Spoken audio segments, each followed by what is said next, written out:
نەر پەیوەست بە بابەتی کۆچینە یاسایی و پەنابەرانی کە لە وڵاتانی دەرەوە ئێستا نیشتەجێن چاوەڕێی ئیقامە و مافی پەنابەرەتیەکەن گفتوگۆیەکمان هەیە.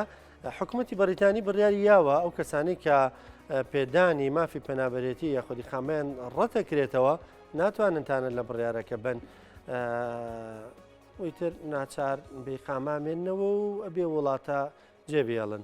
ئەم بابەتی گفتوگۆکەینیان ڕەوشی پەنابەران بە شێوەیەکی گشتی لە وڵاتانی دەرەوە لە وڵاتە ئەوروپیەکان بەگشتی چۆنە یاساکانیان چەندە توندن بەرامبەر بە کۆچبەران. ئەم بابەتە گفتوگۆکەین لەگەڵ بەڕێز فازڵ کاوانی شارەزای بواری یاساکانی کۆچ و کۆچبەران لە بریتانیا وێستە ڕاستەوخۆ لەگەڵمانە. بەڕێز کاوانی سڵاو لێ بە بەیانیت باش، سپاس بۆم دەرفەتە، سپاس کە بەیانێکی زووە لایەوە سەعات 6 بە کاتیەوە کاتی پشوویەوەیە ئیستراحەتیانی زۆر زووە. سپاس کە لەگەڵمانی. ئەگەر پێم بڵێ بەگشتی ڕەوشی پەنابەران چۆنە لە بەریتانیا؟ ڕەوشی پەنابەران لە بەریتانیا ئێستا زۆر خراپە، چونکە ژمارەیەکی زۆر پەنابەر لە وڵاتەکانی وەکو کوردستان و ئەفغانستان و ئێران و وڵاتەکانی ئەفریقیا وڵاتانی دیکەش دێن بۆ ئێرە بۆ مانەوە لە چوارچێوە یاسای پەنابەراندا. اینجا حکوومەتی بەریتانیا ئێستا بەڕاستی پێڕاناگا بەسەر ئەم هەموو کێسانەدا بڕوە و گیر و گرفتێکی زۆریشی دروست بووە لە مابەینی حکوومەت و دادوەرەکان، چونکە خەڵکێکی زۆر چاوەڕێی پێداچوونەوەن لە دادگا.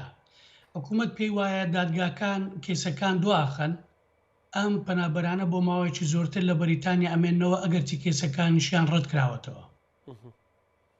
باشە. بەڕوانینی ئێوە شارەزان دەم بوارە سەرکارتان لەگەڵ ئەم بوارەیە، ئەمە مامەڵێکی دادپەروەرانەیە، مامەڵەیەکی مرۆییانەیە لەگەڵ ئەو کەسانێک کە لەوێن؟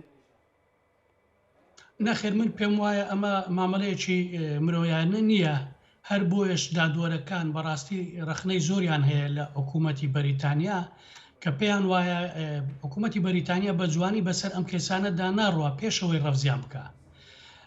واروها ئێمە کوردەکان خەڵکمان هەیە ئێستا 5 ساڵ تاکو 20 ساڵە لێرە هەتاکو ئێستا هیچی نییە، چەند جارێک ڕەفز کراوەتەوە. ئیتر بەڕاستی ئەمە مامەڵەیەکی باش نییە، دەبێ بە جوانتری لێ بکۆنەوە بۆچی ئەو خەڵکانە ناگەڕێنەوە وڵاتەکەی خۆیان، بۆچی لە وڵاتەکەی خۆیان هاتوونەتە بەریتانیا. ئایا کێشەکە کێشەیەکی سیاسیە، کێشەیەکی کۆمەڵایەتیە، کێشەیەکی ئابووریە؟ بۆیە پێیان وایە دادوەرەکان پێیان وایە بەڕاستی حکوومەت دەبێ مامەڵەی باشتر، مامەڵەی یاسایی باشتر لەگەڵ ئەمانە بکە، بە تایبەتی لە چوارچێوەی مافی مرۆڤ، نەک تەنیا لە چوارچێوەی مافی پەنابەری، لە چوارچێوەی مافی مرۆڤ مامەلایان لەگەڵ بکاتن. باشە. بەڕێز کاوانی پێدوانیە حکوومەتی بەریتانیا ئەم منگاوە باراستەیەوا دەنێت بۆی لانیکەم کۆچبەرانی تر لە ئێستا بەدواوە بیر لە وڵاتە نەکەنەوە، بیر لەوە نەکەنەوە خۆیان بگەێنە بەریتانیا؟ بەتاکید بەریتانیا وڵاتێکە مێژوویەکی دوور و درێژی هەیە کە لێرە خەڵک هاتوونەتە ئێرە و وەکو پەنابەر ماونەتەوە، هەر لە دوای شەڕی جیهانی دووەمەوە جوولەکەکان هاتوون، اینجا دوایەوەش خەڵکانی تر هاتوونە. ئەم گۆڕینی یاسا و مامەلە خراپە لەگەڵ پەنابەران بۆ ئەوەیە کە ڕێگری بکەن لەوەی کە خەڵک نێ بۆ بەریتانیا بچێ بۆ وڵاتانی دیکە یاخود لە وڵاتەکەی خۆ بمێنێتەوە، چونکە خەڵکی بەریتانیاش ڕخنەیەکی زۆریان هەیە لە حکوومەتەکەی خۆیان و پێیان وایە خەڵکێکی زۆر دێ بۆ ئێرە و ئەم وڵاتە بەرگەی ئەو هەموو شتن ئەم هەموو خەڵکە ناگرێتن. باشە. ئێستا کە پەنابەران ڕوو لە وڵاتە دەکەن، ینی وای دابنین کۆچبەرێک ئێستا خۆی دەگەێنێتە وڵاتی بەریتانیا، مامەڵەکانی چۆن دەست پێکە؟ حکوومەتی بەریتانی چۆن مامەڵی لەگەڵ دەکا؟ شوێنی مانەوە و شوێنی خەو و ئیسراحەت و ژیانی ڕۆژانەی چۆن بەسەر دەبا؟ حکوومەت چی بۆ دەکا؟ چەندە پارەی دەداتە، پارەی دەداتێ نایداتێ؟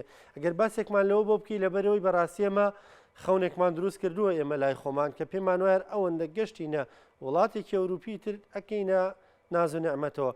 ئەو ناز و نەعمەتەوان بۆ باسکەی بەڕێزکاوانی. بەڵێ بە پێچەوانەوە بەڕاستی زروفەکانیان لە بیدایەتەوە کە دێن بۆ ئێرە زۆر خراپە، لە زروفێکی زۆر ناخۆشەوە، ڕێگایەکی دوور و درێژ، پارەیەکی زۆریان سەرف کردووە، ئەوەی لە خەیاڵیاندایە زۆر جیاوازە لەوەی کە لێرە ئەیبینن. اینجا کە دێن سەرەتا گفتوگۆیەکی نیو سەعاتیان لەگەڵ دەکەن، اینجا دەیان بن بۆ هوتێل و بەشی زۆری شوێنەکانیش بەڕاستی ناخۆشە، بەشی زۆریان هەست بە تەنایی دەکەن، وەکو پارە بەڕاستی پارەیان پێنادەن، پارەیەکی زۆر زۆر کەمیان پێدەن. اینجا مامەلەکە بە شێوەیەکی گشتی زۆر باش نییە. دۆزینەوەی وەچیل بۆ کێسەکانیان بۆ بکە زۆر قورسە، چونکە وەچیلانەی پارە لە حکومەت وەرەگرن ژمارەکەیان زۆر کەمە. اینجا خۆشیان پارەیان نییە بیدەن بە وەچیلواتە بە مەعامی. بۆ ماوەی زۆر لە هوتێلەکان ئەمێننەوە، خواردی هوتێلەکان زۆر خراپە، ڕەخنەیان زۆرە لە خواردنەکەی. اینجا نایەنەوێ زۆر چاوەڕێ بکەن، دەیانەوێ بە زووترین کات وەڵامیان بدرێتەوە و وەکو پەنابەر وەربگیرێن. ژمارەکە زۆرە، ئیتر ناتوانن بەشی زۆریان ناتوانن ئیش بدۆزنەوە بۆ خۆیان. ١٨ ئەوانەی دێن بۆ بەریتانیا بەڕاستی گەنجن، تەمەنی 18 ساڵ بۆ 40 ساڵ هەمووشی پیاون. اینجا ئەگەر ماڵ و منداڵیان لەگەڵ بێ ئەوە وەزیان زۆر خراپتریش دەبێ. خۆ دەزانی منداڵ و بەخێوکردنی منداڵ لە ئاوارەی و دەربەدەری کارێکی ئاسان نییە، بەتابەتی ئەگەر ئیمکانیاتت نەبێ. حکوومەتیش بەڕاستی بە تەواوی بێتاقەت بووە، یعنی ئێستا کە بە پێی سەرژمێری نوێیان هەموو ڕۆژێ 5 میلیۆن پاوەند ئەدەن بە فندقەکان. ئەمە تەنیا ئەو فندقانن کە بە تەواوی گیراون لەلایەن حکوومەت بۆ پەنابەران. ئەمە پارێکی یەکجار زۆرە. پارەکە مشکلەیەکە بۆ حکوومەت، بەڵام قەڵەباڵغیەکە و نەتوانین بۆ مامەلەکردن لەگەڵیان شتێکی دیکەشە.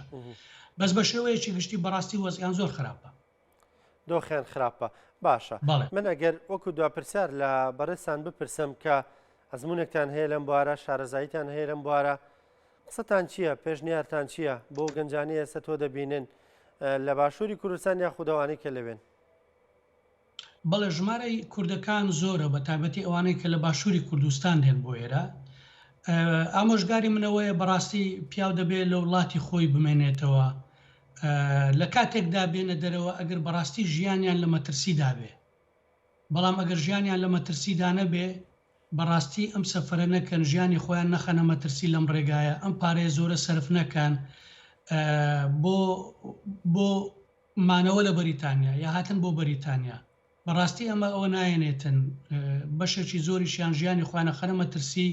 لە ماوەی چەند ساڵی ڕابردوودا چەندەها کورد لەم ڕێگایە بەڕاستی وەفاتیان کردووە و ژیانی خۆیان خستۆتە مەترسی و تەرمەکەشیان نەگەڕاتەوە بە کوردستان.